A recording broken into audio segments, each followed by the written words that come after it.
Morning po and happy Sabbath sa inyong lahat mga kapatid. Happy Sabbath po. Kumusta po kayo?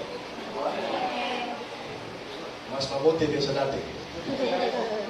Ang sagot ng iba medyo okay. Hindi masyadong okay. Kami po ay nagagalang ang buong team ng, hindi pala team. Ang aking grupo, ang team ng Anchors Hymn. Team ng Anchors Hymn. Hindi po team ng Kapitulo Versikulo. Actually po ay gusto ko lang sabihin sa inyo, umalis na po ako sa Kapitulo last third week yata ng October mga kapatid. Kaya hindi ko po dinadala kasi baka isipin na nasa Kapitulo pa rin ako. So ayaw pong isang Edwin, isang may grounded. Grounded. So, yun na lang, yun o.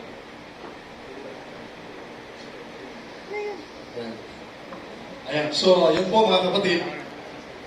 At,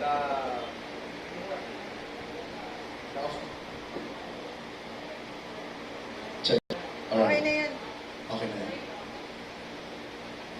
Nakakalito ang inyong mixer dahil malaki. Malapad. Ang sabi ng aming grupo, magdala tayo ng sound system and yung kasama yung mixer. Kung makita namin ang mixer, huwag natin ilabas yung sa atin kalahati. At yung aming speaker ay parin mo naman ground. Kaya sabi ko ay praise the Lord.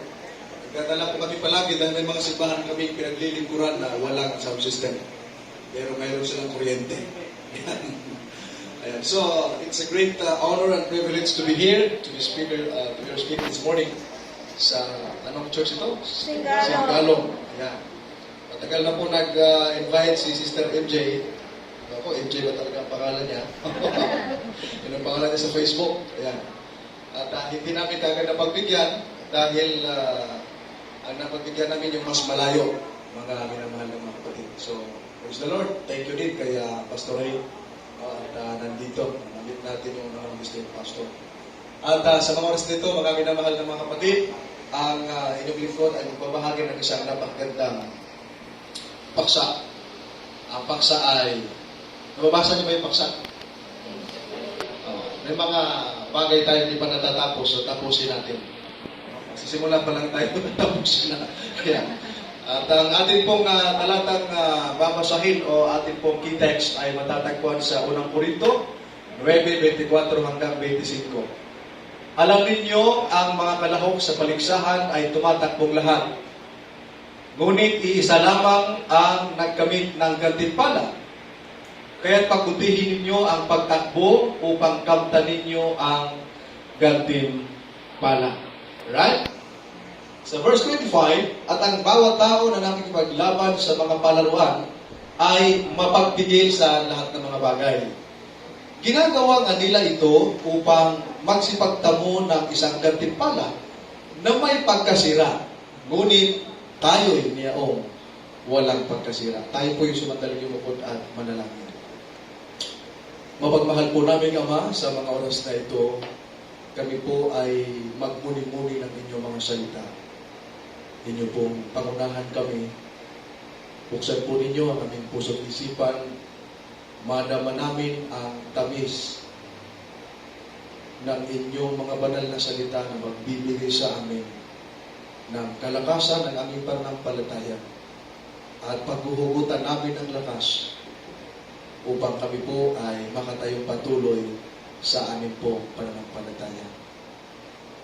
Inihiling namin sa pangalan ng aming Panginoong Jesus. Amen. So, gaya ng ating topic, mga minamahal na mga kapatid, finish it. Matagal ko na pinag-isipan, sabi ko, ano kaya ang pwedeng magiging topic nito? Ay malaking tulong po pagka ikaw ay may asawa. Pag may asawa ka, malaking tulong sapagkat ina-assist ka niya.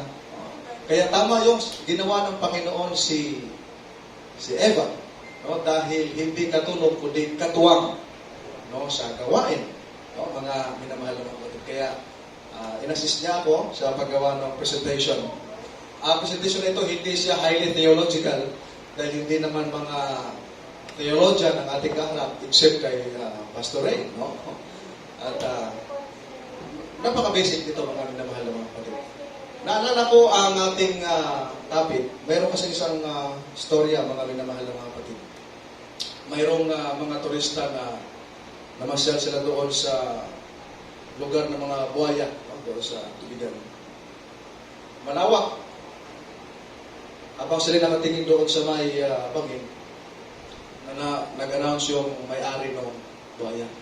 Sinong gustong tumalon at lumangoy papunta doon sa kabila ay bibigyan ko ng $10,000.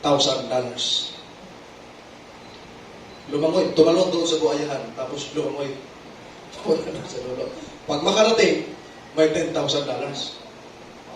Ay, yung mga turista na yun, mga minamahal na mga kapatid, nagtutulungan. O sino ang natatalon? May nagulat sila, may lumagapak. Boom!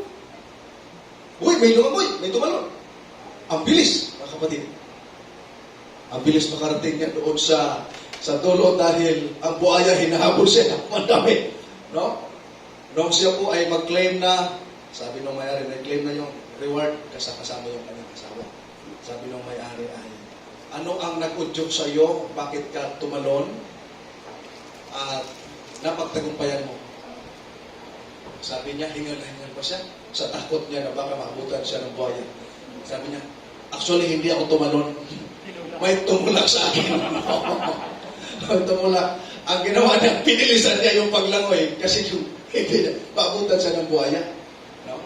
At ang sabi niya, gusto kong i-trace kung sino yung nagtulak sa akin. Nung si Lumino, sabi ng asawa, ngumiti.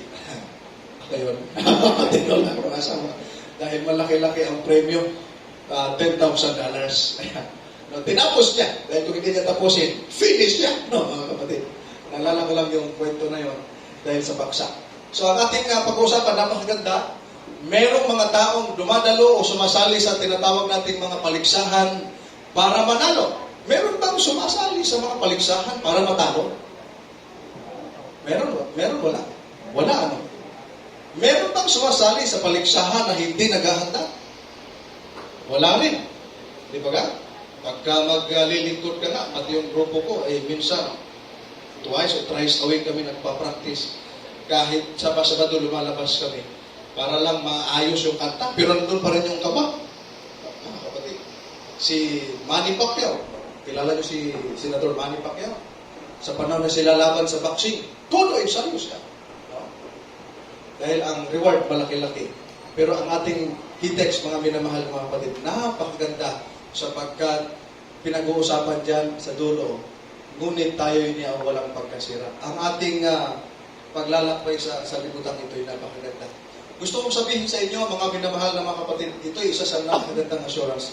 The Lord has established the Seventh-day Adventist Church in these last days to go forward. Hindi backward. Ano yan? In faith and by the power of the Holy Spirit. To finish the work of proclaiming the three angels' messages to the world. Napakaganda. Ano niya ang sinasabi? Ang Diyos ay nagtatag ng kanyang iglesia. Anong iglesia yon? Hindi siya nagtatag ng Seventh-day Adventist Reform Movement. May mga option, no?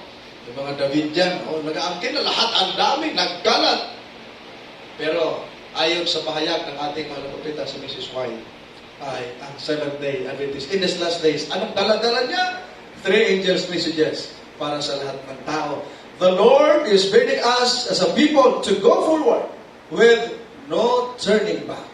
Okay, napakaganda mga minamahal na mga kapatid. Sapagkat kapag ka ikaw ay aatras ka o tatalikod ka, ay hindi ka makakarating sa iyong paroroonan.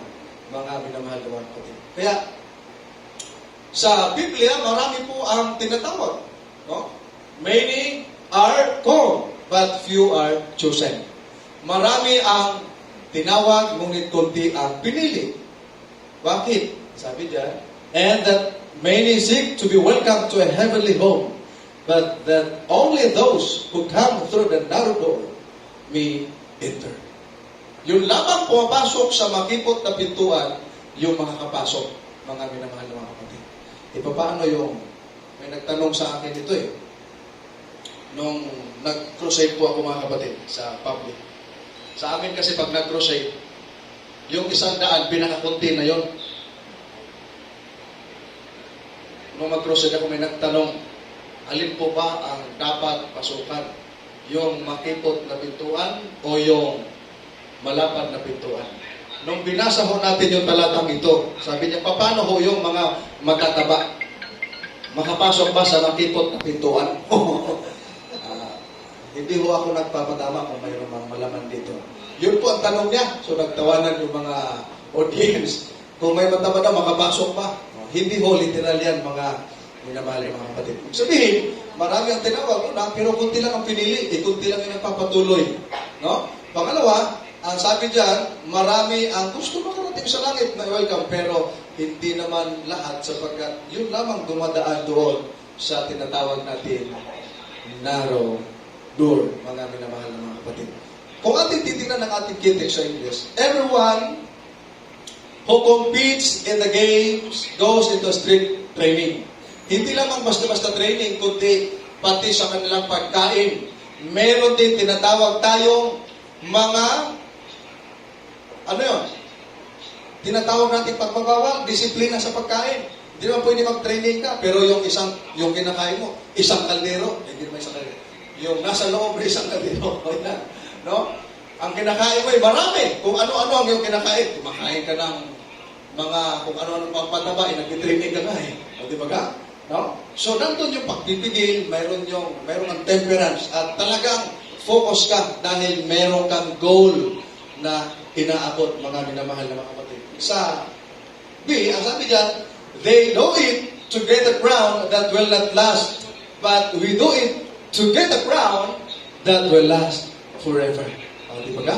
So, marami, mga minamahal na mga kapatid, ang sumasali at dumadalo para magkamit ng crown, magkamit ng premyo. Pero yung ating hinihintay o ating inaasam-asam, yung hindi nasisira, yung paghabang buhay, mga minamahal na mga kapatid. So, si Apostol Pablo, nagpapaalala, kasi si Apostol Pablo nung araw, sa kanyang panahon, meron na din mga paligsahan. Kaya, nagamit niya ito sa pananampalataya. Dahil gusto ng ating Panginoon na yung kanyang mananampalataya o kanyang mga tagasunod, dapat kung papaanong kanyang binilinan ng halimbawa at kung papaanong tinuruan at pinalalahanan ng mga apostol ay dapat sundin. Hindi lamang pakinggan, kundi dapat gawin ng mga tao. Minsan ay sa tagal natin sa pananampalataya, nakakalimutan natin na minsan pala ay ang mga maling ginagawa ay naging normal na lang sa atin. No? Halimbawa na lamang, sasabihin ng mga tao, oh, bakit kayo mga Adventista? Hindi naman kayo kumakain ng baboy, pero bakit high blood kayo? Diba? Eh, hindi ka na kumakain ng baboy. Eh, araw-araw ka naman baka. Diba? Ay, mahirap yun. No? Hindi ka kumakain ng baboy, araw-araw baka, araw-araw kambing. Diba? Mga kapatid, o di ka ba magkakasakit yan? No? So, mahalaga po na tayo ay merong pagpipigil sa ating sarili. Maiksi lang po itong aking sermon dahil mabilis ang oras eh. Kaya ang sabi ng ating Panginoon, be faithful even to the point of death. Ito, mahirap ito. No? And I will give you the crown of life, mga minamahal na mga kapatid. No? Ang sabi ng Biblia, maging tapat ka, maging sa panahon ng kamatayan. Maging sa kamatayan. Alam niyo ba, mga minamahal na mga kapatid, na pagbuhay ang pinag-uusapan, minsan may didinay natin na tayo ilingkod ng Panginoon. No? Minsan sa ating mga kabataan, hindi maamin na ikay Adventista pag nasa tabi ng sayawan. Diba? Naalala ko yung post ko na nakita ko nirepost ko lang sa Facebook. Sabi sa Bisaya, sa Tagalog, sino ang Adventista dito? Sabi nagtaas na kamay. Sabi nung nagtanong, bakit maraming sumasayaw sa TikTok? Diba?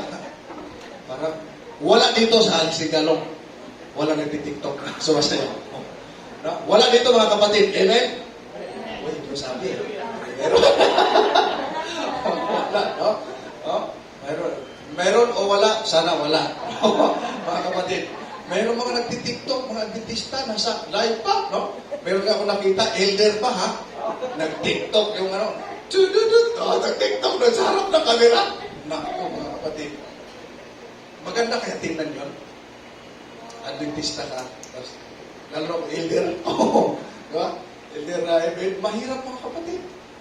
Bakit? Kasi, sasabihin, pero pagdating sa sayawan, ay, hindi ako sumasayaw, Adventista kami. Eh, bakit sa TikTok, mas marami nakakita? Diba, mga kapatid? So, ang pagiging tapat, hindi lamang sa loob ng iglesia. Ang pagiging tapat, nasa labas ka man, nasa loob ng iyong bahay, nasa paralan, nasa trabaho. Dapat Adventista ka. Meron nga doon sa Bicol, nagsing pa siya, lasing. Lasing, ha? Lumapit siya sa akin. Sabi niya, gusto ko dibatehin mo yung pare. Eh, bakit po? Oh, bakit po? Sabi niya, kasi nag-inuman kami kanina. Eh, nalasing sila. Eh, nagtalo kami sa doktrina. Eh, ano po ang sabi ng pare? Sabi niya, tinanong ako kung anong reliyon ko. Sabi ko, Seventh-day Adventist ako. Habang nagtutungga sila ng emperador, Seventh-day Adventist siya. Ang kapatid. No? Sabi ko, mahirap. Parang hindi ko kaya harapin pagka gano'n. Sabi, no? Malakas pa ang loob niya at proud siya na Seventh-day Adventist habang tumutungga siya. No? Sabi ko, hindi ko kaya yun, no? Mga kapatid, no? Bakit? Kasi ang pagiging Seventh-day Adventist hindi sa loob ng iglesia. No? Saan ka man pumunta, dapat Adventista ka. Meron kang Adventista. Pag Sabado, laging late dumadating sa simbahan. Maaga sa pananghalian. Maaga sa pananghalian. Inaabangan. Di ba mga kapatid? Tapos pagka nagsisimula na yung closing song, dala-dala na yung song nila, nag-aapa na. Lift up the trumpet. Tapos maya-maya sa closing prayer, nakababa na. Tanghalian na. Pero hindi naabutan yung sermon. Pero pag lockdown, gustong buksan ang simbahan. Buksan natin, sisimba tayo. Pero pag bukas na, laging late. Hindi pa pumabalik sa hapon. Pero wala naman dito sa Segalong. Walang ganyan. Amen! Ay, medyo mahina. Medyo mahina. Parang meron. Parang meron. So, dapat hindi ganon, mga kapatid. Siguro mamayang hapon kung gaano tayo ka konti ngayon, mas konti. Ay dapat, ganito pa rin tayo konti mamayang hapon. No? Amen po ba? Taas nga ang kamay sa mamayang hapon nandito. Uy, bilangin natin. Bilangin natin. Pinilang naman po, konti lang ha. Yung iba di mataas. Mga kapatid, alam nyo, kayo nang binanggit ni Pastor kanina, yung pong araw ng Sabado, maulan, tapos pagpasok mo sa simbahan, naka-aircon, ang sarap matulog. No? Habang nag-usap, lagi nag-ihikap. Maya-maya tulog na. No? Mga binamahal na mga. Alam po ninyo, yung mga patulog-tulog dyan, delikado po yan. Bakit? Unang-una, nakakahiya yan sa mga bisita. Bakit nakakahiya sa mga bisita? Idanas mo namin yan eh. Doon po kasi sa amin mga kapatid, no, ako'y bagong binyag. No, I was 14 years old nung ako'y nabautismuhan. Ang sabi ng aming district pastor at in-implement ng aming head elder, lahat po ng mga kabataan magdala ng bisita. Yung isang kabataan, isang bisita. Ay maganda. Ay magdala kami ng bisita. Yung isa pong dala namin na bisita ay nakaupo sa in front, no? Yan. Katabi ko, yung elder sa dulo-dulo, ay yung elder ay nasa 60 plus na. No? Kung sa oras pa, quarter to 7 na, quarter to 70. Yung elder. Habang nag-sermon yung district pastor mag-sermon, pag-retire na rin yun. Magsasamda ko na yung district pastor. No, kasi mag-sermon, mga kapatid, tahimik. Kasi malumanay. Mga kapatid, malumanay. Yun ang mga bisita, pa-observe lang siya. Ganda ng simbahan. tahimik. Napansin niya ngayon yung elder sa katabi. Uy, sabi niya yung elder niyo natutulog. Nagsisirapon yung pastor. Anong sasabihin mo ngayon? Na ikaw sinabihan natutulog. Yung elder. Ang sagot po ay, hindi ho tulog yan. Pinagmuni-munihan niyang maigay yung sinasabi ng pastor. Maya-maya na, yumuko talaga. Sabi ko talagang naramdaman niya yung sinasabi ng Panginoon na narinig niya sa pastor. Kaya problema, tumulo. Hindi na putol. Sabi niya, itulog talaga yan, tumulo. Sabi ko, hindi tulog yan. Kabandag ni Satanas yan, lumabas na marinig na salita. Makapalusot ka lang. Dahil tulog yung elder, no? Kaya pag may natulog dyan, at may lumabas, kamandag yun. Ibig sabihin, effective yung ating sermon. At sabi ng Biblia, be faithful. Alam niyo ba yung salitang faithful sa Biblia, 100 times siya pinulit-ulit ng sabihin. Sabi nung teacher ko nung ako college, sabi niya, alam niyo ba yung salitang inulit-ulit sa Biblia, mahalaga. Mahalaga. Totoo nga, kasi yung nanay ko kapag umalis ako, mag-ingat ka ha, anak, mag-ingat ka, ulit-ulit. Mahalaga yun. Reminder yun eh. Ang salitang be faithful, kahit sa Revelation, maraming beses siya inulit. Bakit? Kasi mahalagang salita yun na napagpapaalala sa atin na maging tapat tayo. Kaya alam niyo ba ngayon ay magtatapos na ang 2020 at nung magsisimula siya, mga minamahal na mga kapatid, lahat ng mga kalamidad, lahat ng mga suliraning danas ng Pilipinas. Diba mga kapatid? Sumabog ang bulkan, diba? Naglindol, iba't iba yung mga nangyari. Ang daming namatay nung bagyo. Pero ang Singalong, buhay na buhay. Amen! Amen! At yun ay isa sa pagpapasalamat natin sa Diyos because we are still alive and praising the Lord, mga minamahal na mga kapatid. Ang patay, hindi kayang magpuri sa Panginoon. Ang tanging natin gawin, minsan iniisip-isip ng mga tao, siguro yung mga natitirang buhay, mga masasama yan, na kailangan pa magsisi. Hindi naman. No? Ibig sabihin, napakamapalad natin. We are so blessed na tayo ay buhay pa rin hanggang ngayon. At dapat natin ipagpasalamat. Huwag natin tingnan yung mga naranasan natin na ikahihina ng ating pananampalataya. Gusto kong sabihin sa inyo, mga kapatid, no? Ang pamumuhay bilang Kristiyano ay hindi maiksi lang na parang sprint, no? Yung maiksi lang na pagtakbo. It's a marathon. Christian life is not a sprint, rather it's a marathon. Alam niyo yung marathon? Sino nakasali ng marathon dito sa Singalong? Mayroon mga ganito. No, mga kapatid. Ganon ang buhay Kristiyano. Minsan iniisip natin, pagka Kristiyano ka na, iniisip mo, ay, safe na ako sa pagsubok, safe na ako sa tukso. Hindi ho. Mas the more na mapalapit tayo sa Panginoon, mas maraming tukso na dadanasin mo. The more na hinihila ka ng Panginoon, the more na inaangat ka, the more naman na hinihila ka ng Satanas. So nasa iyo yung pasya, mga minamahal na mga kapatid. Ganon ang buhay Kristiyano. There are times when we become discouraged and tired. At sometimes, mga kapatid, He gives strength to the weary and increase the power of the weak, mga minamahal na mga kapatid. Yun napakagandang balita, no? Dumarating pa naman, discourage ka. May mga makausap ka sa iglesia, makaaway mo. Kapatid mo, kaaway. Diba? Dahil sinabi ni Pastor kanina, hindi ka magsisimba sa Singalong dahil nandoon yung iyong kaaway. Hindi mo ngayon mangitian pagka masalubong mo. Yung isa, walang sama ng loob. Makisabat, Brad. Dito. Ahib na rin ka. Kahit naputlahan. O hindi ka makalusot ngayon, kasi isa lang yung pinto. Sasalubong mo na. Sabat. Galit pa. Kaya nung sinabi ng Biblia, kung anong ating pastor kayo na, pagka ang panahon ay malungkot, huwag ka rin malungkot. Dapat maging masaya ka dahil ang Sabbath, it is a delight to God's people. Kasiyahan dapat natin, hindi kalungkutan. No?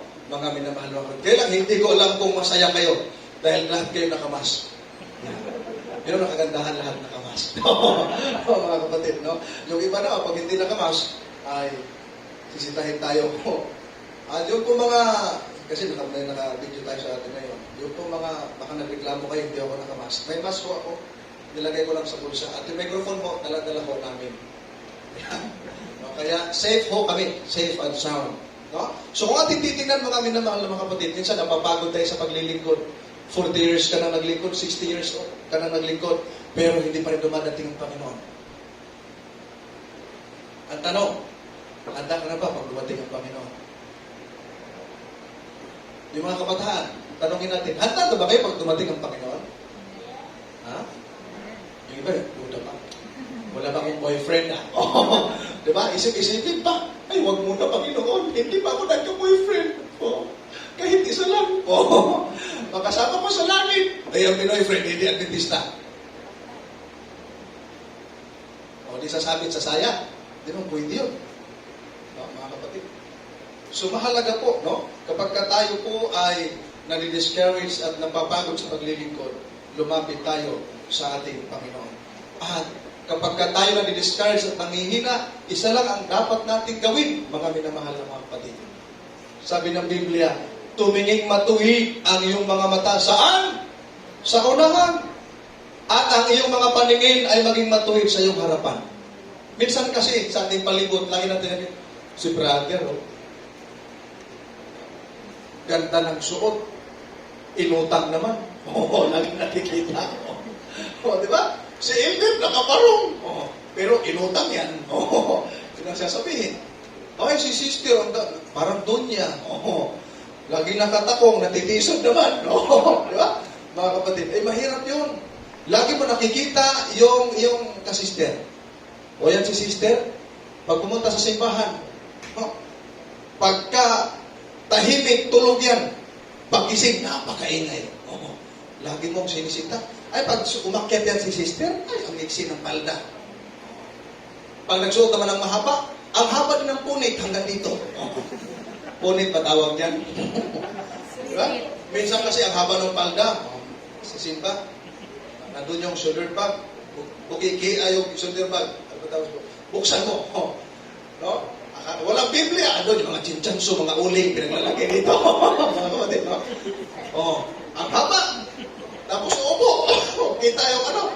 Kaya haba ng punit. Oh, di ba? Lagi nakikita. Diba? Hindi masyadong uso yung chinchanso sa mga dalaga. Pero uso yan doon sa mga ano. Alam mo yung teacher ko nung college sa public school, hindi talaga chinchanso ang ginagamit niya. Uling talaga. No? Kasi yung aking teacher nung araw, siya po ay 75 na nung ako'y nag-aral sa public school. Wala siyang kilay. Dahil wala siyang kilay, hindi uso yung mga ano ngayon. Ano matawag yan? Eyeliner. Basta yun na yun. No? Parang uling din. Ay nagdala-dala ng uling sa kanyang bag, naka-plastic. Kasi pawisin. Naglalagay ng uling. Close ko yung teacher na yun. One time, pinuwisan sa kakaturo. Class, inaingay yung mga kaklase ko. Dahil mga pasaway. Tumalikod siya, na muna, sayang ngayon. Sabi ko, uy, ma'am, nawala ang kilay mo, ma'am. Ha? Uy, nawala, ma'am. Saglit lang, ha? Tumuha ng uling, ha? Nilagay. Yung araw kasi uso yung uling. Dahil nasa probinsya, no? Uso yung uling. Mga pinamahal na mga kapatid.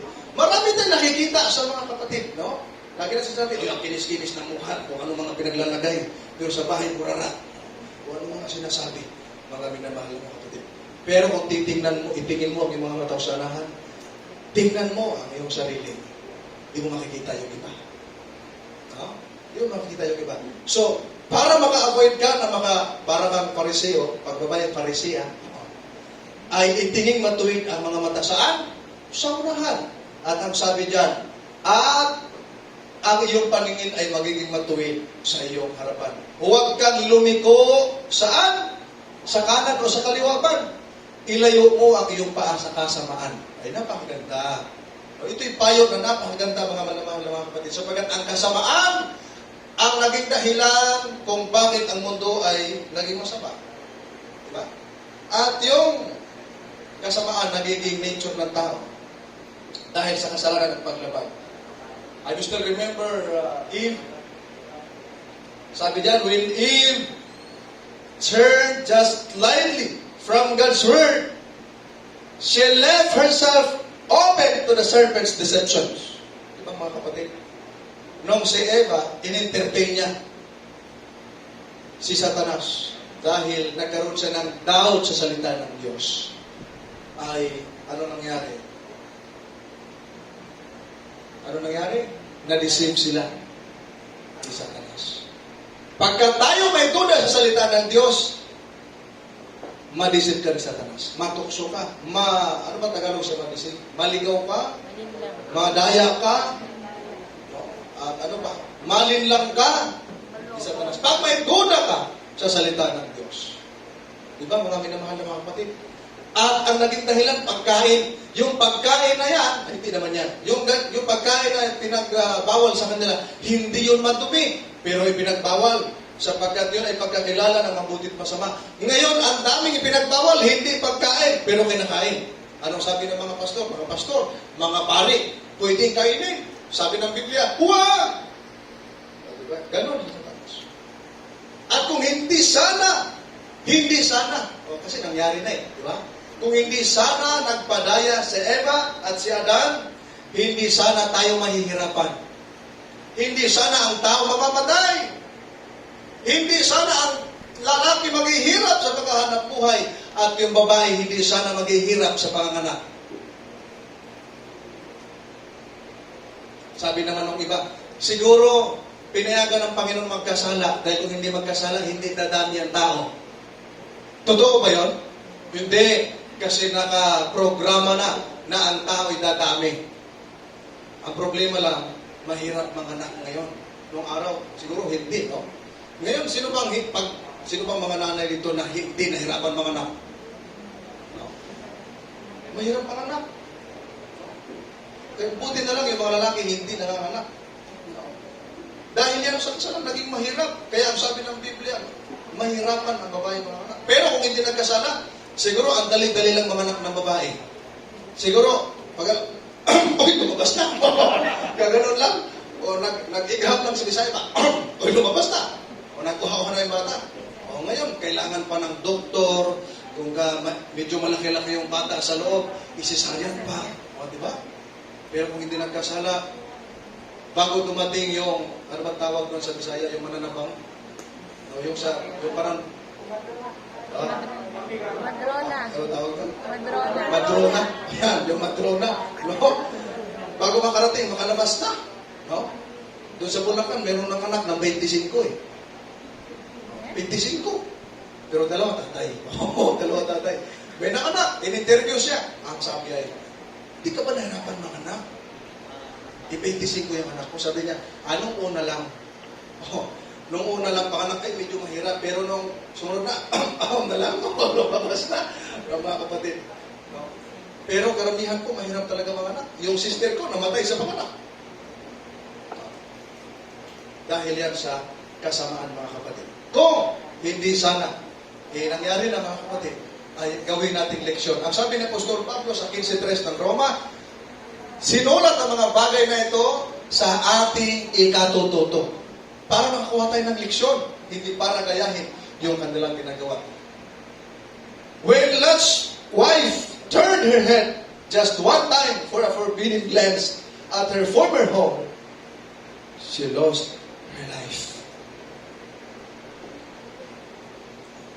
Pinatakas sila doon sa Sodom at Gomorrah dahil susunugin. Dahil sila lamang nakita ng Diyos na matuwid sa panahon na yan. Anong sabi? Huwag kayong lilingon. Sapagkat pagkalilingon ka, maging haliging asin. Alam nyo minsan, yung ating mga material na tinatangkilik, maging dahilan din ng ating ikapapahamak.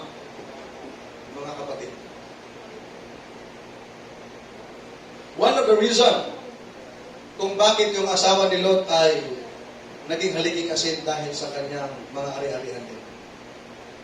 Dati minsan, no, napapahamak dahil sa ating ari-arian. Noong panahon ni Pastor Sunny Bilga, kilala mo si Pastor Sunny Bilga, siya po ang district pastor sa Naga hanggang sa Bumbon sa Tulo. Meron kaming fellowship. Ako yung student church pastor sa Bumbon noong araw.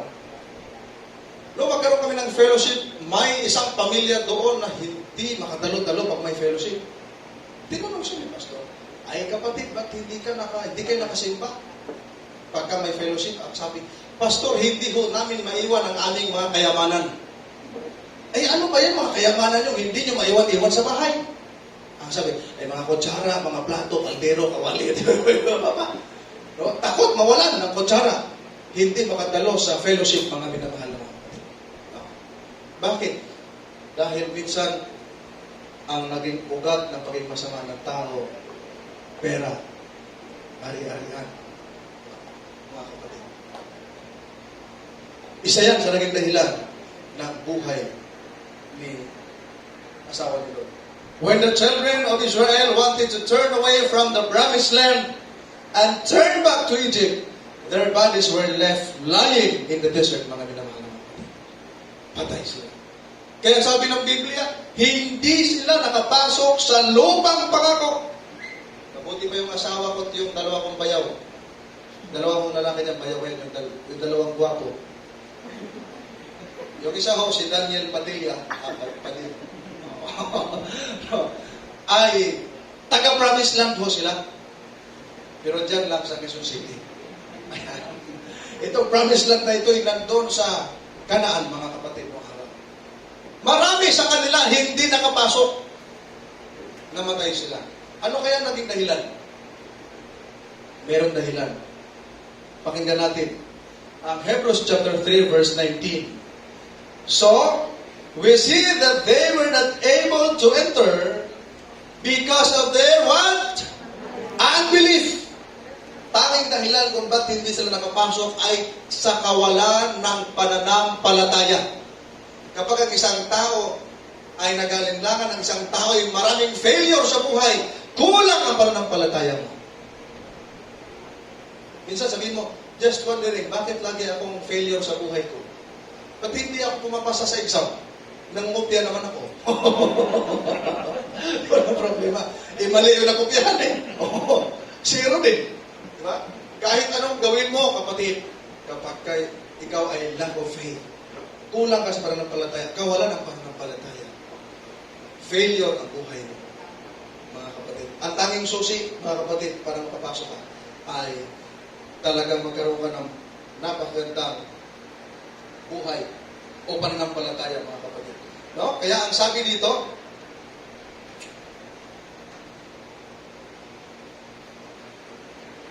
sabi ni Apostol Pablo, ganito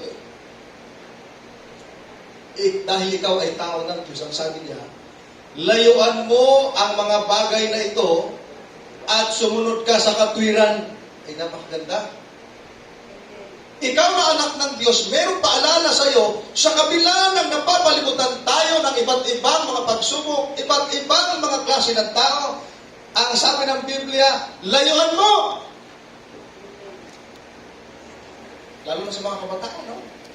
Sa panahon natin ngayon, ang daming mga tukso. At sabi diyan, sumunod ka sa katwiran. Sa pagiging makadiyos, sa pananampalataya, sa pag-ibig, sa pagtitiis, at sa kaamuan. Minsan ay hindi natin na-perfect yung ilang bagay. No? 4 pa lang yan. At alam niyo pa, yan ay bunga ng Holy Spirit. No? At ang sabi pa dyan, makipaglaban ka ng mabuting pakikipaglaban ng pananampalataya. Minsan hindi natin kayang itayo ang ating pananampalataya.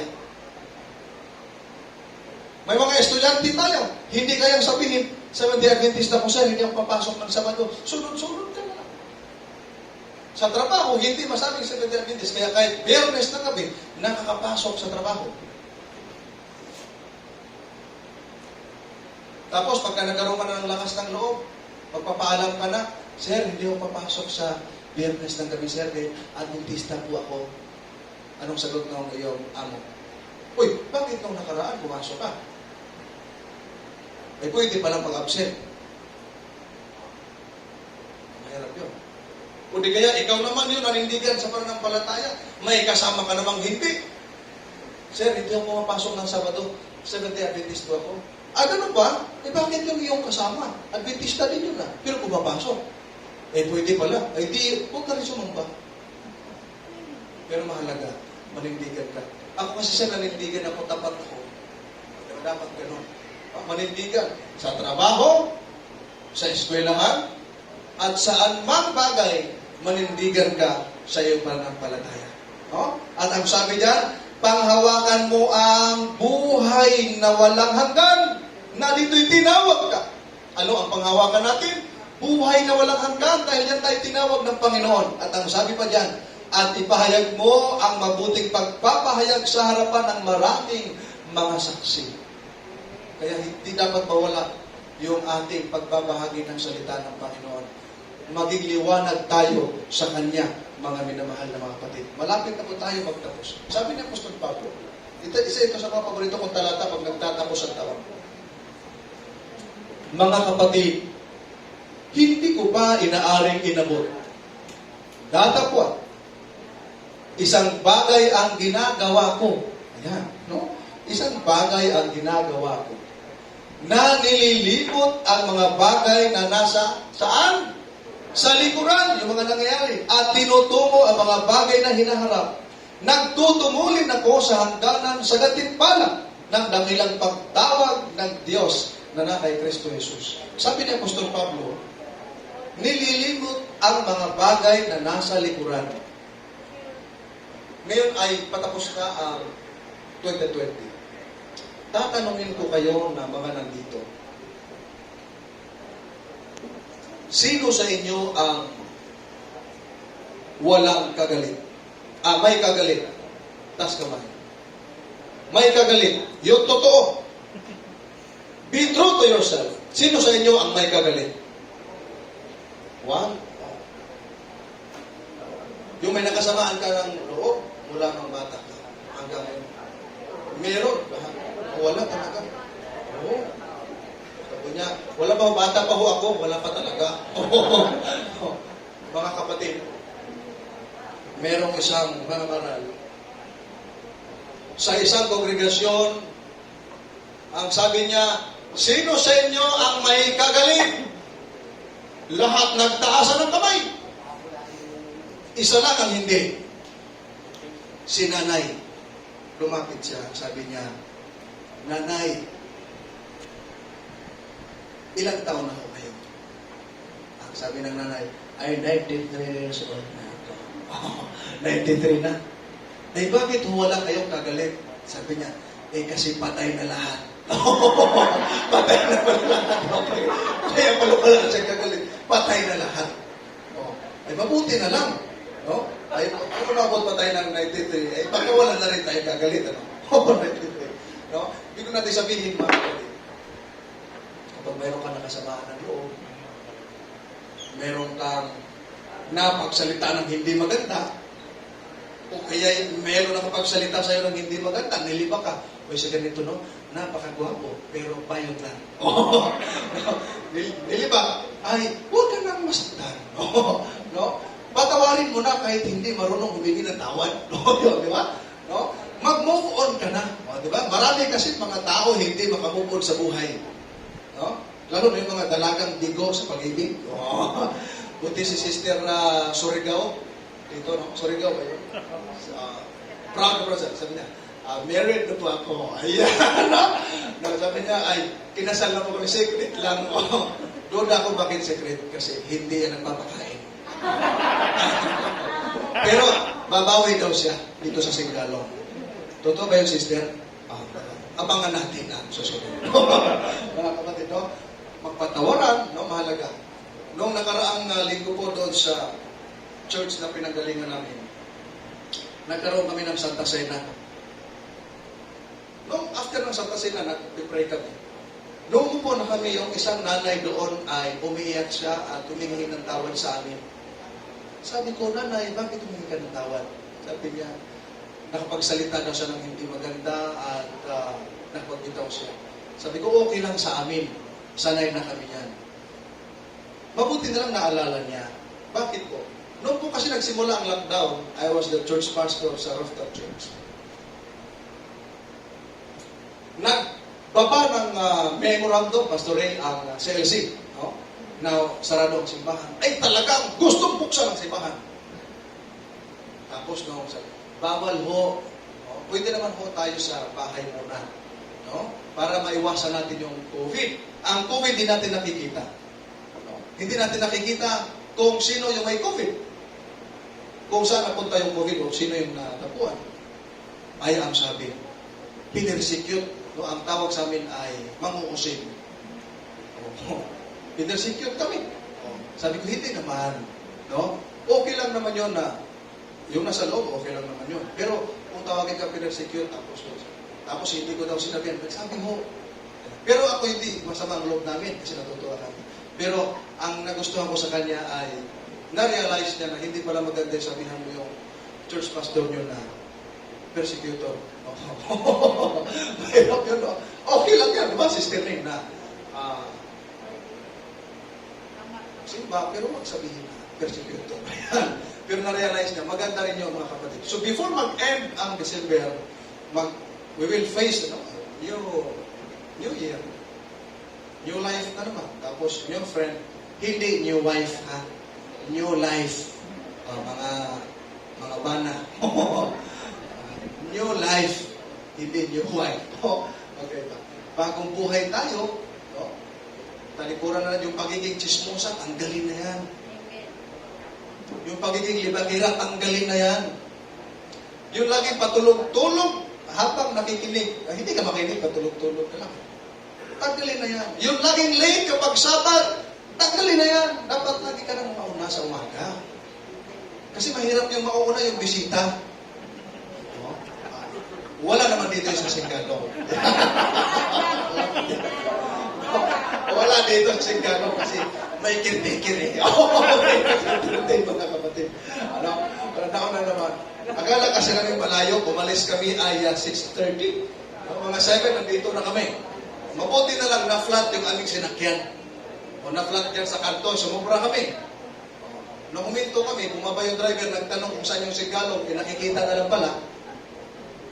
Sabi niya, uy, tagilid yung sasakyan, flat pala. Ayun, natagal lang kami dahil nung pumunta doon yung inyong caretaker, ang sabi ay si Kuya, ang sabi, uy, may mangtutuwing dito ng sasakyan. O di, natalanta ngayon yung driver namin, natakot. Sa takot niya, hindi niya malaman kung nasaan nalagay ang susi. Sabi niya, uy, wala dito sa bulsa ko. Inanap niya. Wala doon sa sasakyan. Baka na sa'yo, Pastor. Uy, wala sa akin. Hindi ko alam yun. Sabi niya, siguro may lumambot. Ay, wala ka. Matuwing yung sasakyan. Pero, may nakadampot talaga. Sabi ko, mabuti na lang ang nakadampot, mabuti ang kamay. Si Brother Rafi. Nadampot, nalagay niya sa bulsa ko. So, sobrang excited mga kapatid, no? Sa excitement ng kanilang mga puso, makabisita sa inyong iglesia, ang susi nakalimutan kung saan napunta. Nandun na pala sa bulsa. Kalimutan mga kapatid yung mga bagay na nagiging hadlang sa iyong masayang pagliligtod. Alam nyo ba, kapag ikaw may kaaway sa loob ng iglesia, hindi ka masaya pag nakikita mo yung mukha niya. Totoo yan. Kahit ikaw ay anemic, maging high blood ka. Pag nakita mo yung mukha, andyan na naman. Sarap sa bunutan. Ganun yung mga babae. Medyo masyado yung emotional yung mga babae. Kaya, baguhin na natin mga kapatid. Alam natin, sabi niya Apostol Pablo, yung pagdating ng Panginoon ay mas malapit kaysa nung ikaw ay sumampalataya. Pag na kay Kristo ka na, kung dati ikaw libakira, ngayon, hindi ka na libakira. Libakiro ka na. Dapat ay matuwid na, no? Maging maayos na. Talagang ikaw, kung dati ikaw ay yung nakasimangot ka lang lagi, nung nakay Kristo ka na, nakasmile ka na lagi. No? May mga tao kasi na nagtatawanan na yung mga kasama, sila nakasimangot lang. Ano kaya yun? No? Parang wala na mga kapatid. Just try to forget yung mga bad experiences ninyo, yung inyong mga nag-aaway. Mas masaya maglingkod at mas masaya maghihintay sa ating Panginoon pag wala kang kaaway. At pag wala kang kaaway, mas blessing ka sa iyong kapitbahay. Hindi yun tula, ha? Mga kapatid. Mas maganda yun eh. Ang Adventista kahit hindi nangangaral, pero isinasabuhay, maraming nadadala sa Panginoon. Pero, 20 years ka na sa iyong komunidad. Tapos, uy, Adventista ka pala? Oh, bakit ganun? Oh, di ba? Doon nga sa Cebu, mayroon ganun eh. May isang liman, pumunta. Ang sabi niya, uy, saan po dito yung mga Adventista? Dyan sa unahan. Kumusta naman po mga Adventista dito? Ay, ang babait po ng mga Adventista rito. Oh, talaga? Oo. Bakit po nasabi mo na mababait? Kasi pag nangungutang ng tanduay, nagbabayad ka agad. Ang hirap yun, no? Nagbabayad ka agad pag nangungutang. Ang hirap yun, mga kapatid, no? So, ang mga bagay na kahinaan ng isang tao ay kalimutan na po yung talikuran na at magbagong buhay na mga kapatid, no? Para hindi tayo mahirapan sa kalisod. No? Ang sabi dyan, our past failures and setbacks should not hinder our progress today. Yung ating mga failures ng araw, dapat hindi maging dahilan para hindi tayo lumago. No? Kundi magiging challenge sa iyo yun para lumago ka lalo sa Panginoon. At ang sabi dyan, we can move with confidence because our help comes from God. Nothing is impossible with Him. No? Malapit na tayo matapos, mga kapatid. Sabi dyan, huwag kang pumasok sa landas ng masama. Ikaw na kapatid, huwag kang pumasok sa landas ng masama. Kung ang katabi mong masama, huwag kang tumingin sa katabi. Kung ang katabi mong masama, huwag mong gayahin. Halimbawa, merong hindi magandang suot ang katabi mo. Ay, huwag mong gayahin. Halimbawa ay may asawa ka. Tapos ay, sabi niya, ang suot niya, maiksi. Parang asawa gayahin. Huwag mong gayahin, maiksi. Habaan mo. No? Para ikaw ang gayahin. No? Huwag kang lumakad sa daan ng taong masama. Iwasan mo iyon, huwag mong daanan, talikuran mo, at iyong lagpasan. Diba? Kung mayroong mga hindi pa nagbago na mga kapatid, ay huwag mong gayahin. No? Lagpasan, pag may narinig ka ng mga hindi magandang salita, palagpasin mo, mga kapatid. No? Kaya, ang pinaka-safe na gawin ay ito. Tapusin na natin dahil alam ko na kayo po ay talagang nagtiis dahil ang magtiis hanggang sa matapos ay makapanangalian. No?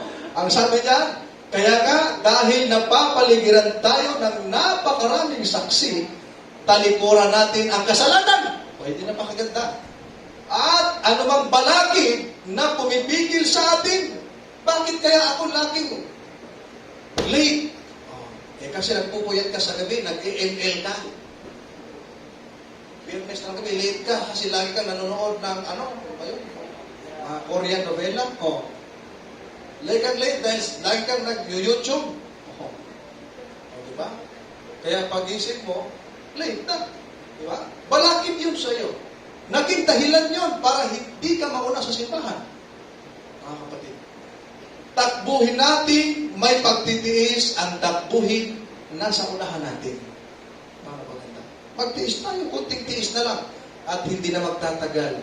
Ang Panginoon ay darating na, mga kapatid. No? Ang sabi dyan, ituon natin ang ating mga paningin. Kanino? Kay Jesus. Pag itingin natin ang ating paningin, ituon natin kay Kristo, hindi mo makikita ang iyong mga katabi na may failure, may kahinaan. Ang nakikita mo ikaw, makasalanan ka. Pero pag na kay Kristo ka, magtatagumpay ka.